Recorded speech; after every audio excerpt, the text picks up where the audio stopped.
The 2024 football season is just around the corner. We're breaking it all down on the Volquest positional previews. I'm Austin Price. He's Eric Kane. We'll start today with the quarterbacks, and it's a group that doesn't have a lot of experience as far as in-game, but a lot of promise with Nico Iamaleava. Oh, yeah. I mean, we've been talking about Nico for years, it seems like. He was, an early recruit in that cycle, and then, of course, he was here, and he redshirted last year, got the start against Iowa, did a lot of great things, but it's been an anticipation for years, not just for Tennessee fans, really for college football fans to see what Nico is, and we're finally going to see that. I was really impressed with what he did in the Iowa game. I know it was a one-off. Really impressed with the ability for them to call plays, utilize his legs, design run plays for him, and this is something you spoke on with Joe Milton last year. Do we think that's going to be a part of the offense this year at times because it worked against Iowa? It did. I think that they, when needed in a big game, they'll absolutely use him in the run game. I'm not sure how much he's going to be doing design runs against Chattanooga. I think ultimately that's one of those things where he may improvise, which I think, again, will be one of his best assets. It's his ability to keep his eyes up when things break down, peel around here, and then still, make throws while he's on the move when things break down. Nico's obviously, the biggest question is what kind of grasp is he going to have on the offense? I mean, he's been here for almost a year and a half now. It'll be almost 2 years by the time we get to the first game. This is a kid that's very smart and just never seems to get too high or too low.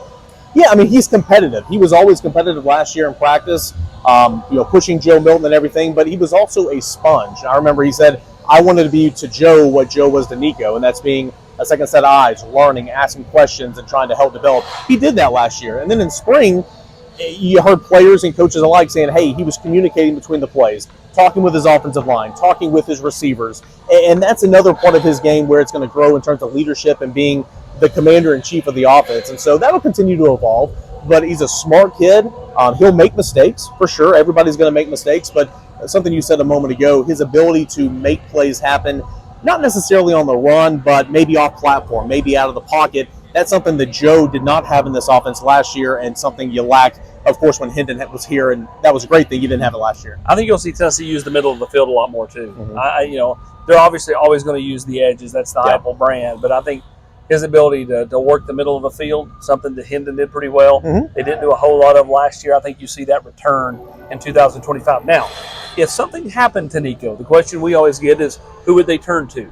First, it's going to be Gaston Moore, the walk-on, who is a guy that, just knows the offense inside and out, someone who the coaching staff, Joey Halsley in particular, has a lot of trust in.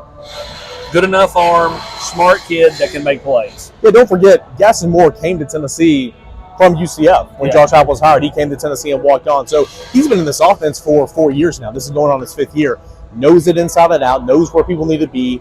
He's a natural leader, just being the quarterback and running offenses in practice and whatnot. So I think that if a helmet pops off, in-game injury for a quarter or two, it's certainly Gaston Moore. I think the question is, say you don't want this to happen, say Nico's out a week or two, then is it Moore or is it Jake Merklinger? I think it's still Moore, and Merklinger would absolutely get pushed a little bit more into, potentially playing. I think this is Moore's job as far as who's the number 2 to lose.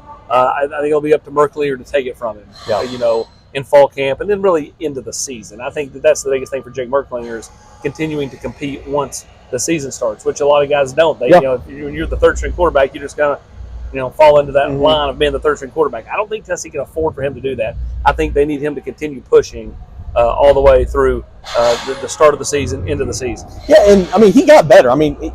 First practice was, March whatever, spring practice, and you had 15 workouts to get better, and you heard the coaches speak on this and the players as well. He got more confident. He got more ability in this offense, and he got better as the week went on. He was a different player at the end of spring practice than he was at the beginning. Now, can you take those steps at the beginning of fall camp to the start of the season, from the season to the first bye week? That's what you're looking for in Jake Merklinger. Certainly has a whole lot of ability, just needs to play catch-up, as a lot of young players do.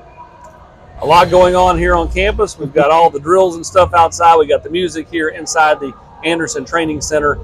A lot going on at Volquest as we get you set for that 2024 season. It's Tennessee kicking things off against Chattanooga. We've just now kicked off the positional previews with quarterback. We'll have you all the way through all the positions, even the coaches, the next 10 days or so. He's Eric Kane. I'm Austin Price.